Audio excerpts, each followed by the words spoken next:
اللہ کے بابرکت نام سے شروع کرتا ہوں جو بڑا مہربان نہایت رحم والا ہے، اور درود لامحدود حضور صلی اللہ علیہ وآلہ وسلم کی بارگاہ ناز کے اندر، بارگاہ پروقار کے اندر ہدیتاً، عقیدتاً، محبتاً، نذرانتاً، تحفتاً، مودتاً، ادباً پیش کرنے کے بعد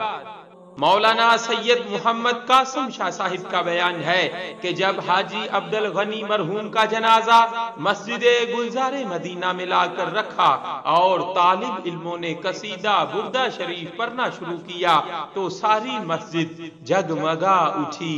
یوں محسوس ہو رہا تھا کہ جیسے مسجد حرکت کر رہی ہے۔ انہیں خبر ہے، کہیں سے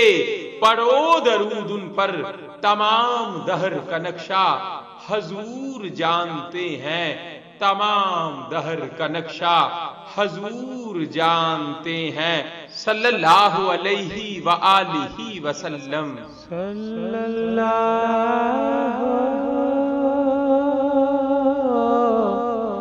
علیہ